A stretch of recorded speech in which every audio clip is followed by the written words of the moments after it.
Global পয়েন্টের পক্ষ থেকে আপনাদের সবাইকে স্বাগত জানাচ্ছি।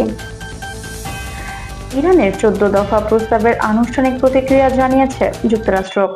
সেই প্রস্তাব এখন পর্যালোচনা করছে তেহরান। তবে মার্কিন পাল্টা প্রস্তাবকে অযৌক্তিক বলে মন্তব্য করেছেন ইরানের পররাষ্ট্র মন্ত্রণালয়ের মুখপাত্র ইসমাইল বাগেই।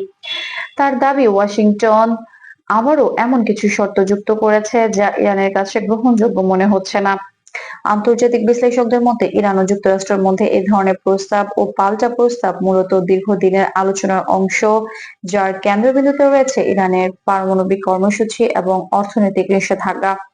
দুই পক্ষই সরাসরি নয়, বরং বিভিন্ন মধ্যস্থতাকারীর মাধ্যমে আলোচনা চালিয়ে যাচ্ছে বলে বিভিন্ন নির্ভরযোগ্য সূত্রে জানা যায়।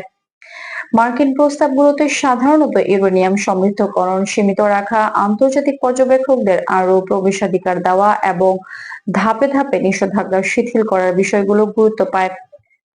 অন্যদিকে ইরান জোর দিচ্ছে দ্রুত নিষেধাজ্ঞা প্রত্যাহার এবং ভবিষ্যতে কোনো চুক্তি থেকে যুক্তরাষ্ট্র সরে না যাওয়ার নিশ্চয়তার উপর। আন্তর্জাতিক আণবিক শক্তি সংস্থা বা আইএইএ এই পুরো প্রক্রিয়ার একটি গুরুত্বপূর্ণ ভূমিকা পালন করছে। সংস্থাটি ইরানের পারমাণবিক কার্যক্রম পর্যবেক্ষণ করছে এবং আরো স্বচ্ছতা বাড়ানোর আহ্বান জানিয়ে আসছে। যদিও তেহরান বারবার বলছে তাদের এই কর্মসূচি সম্পূর্ণ শান্তিপূর্ণ উদ্দেশ্যে পরিচালিত। বিশেষজ্ঞদের মতে আলোচনার অগ্রগতিতে প্রধান বাধাগুলোর মধ্যে রয়েছে পারস্পরিক আস্থার অভাব এবং অতীতের অভিজ্ঞতা। 2018 সালে যুক্তরাষ্ট্রের পূর্ববর্তী চুক্তি থেকে সরে যাওয়ার ঘটনা এখনো আলোচনায় প্রভাব ফেলছে বলে ধারণা করা হয়। বর্তমান পরিস্থিতিতে কোনো চূড়ান্ত সমঝোতায় পৌঁছানো যায়নি, তবে উভয় পক্ষই আলোচনার পথ খোলা রাখছে এবং প্রস্তাবগুলো নিয়ে পর্যালোচনা চালিয়ে যাচ্ছে।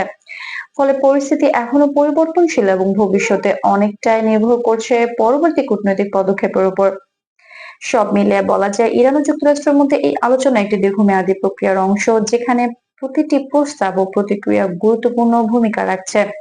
তাই এই বিষয়টি বোঝার জন্য প্রয়োজন নির্ভরযোগ্য তথ্য এবং ধৈর্যশীল বিশ্লেষণ।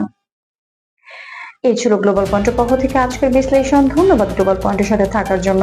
এমন গুরুত্বপূর্ণ আন্তর্জাতিক বিশ্লেষণ পেতে গ্লোবাল পয়েন্ট চ্যানেলটি সাবস্ক্রাইব করে সঙ্গে থাকুন।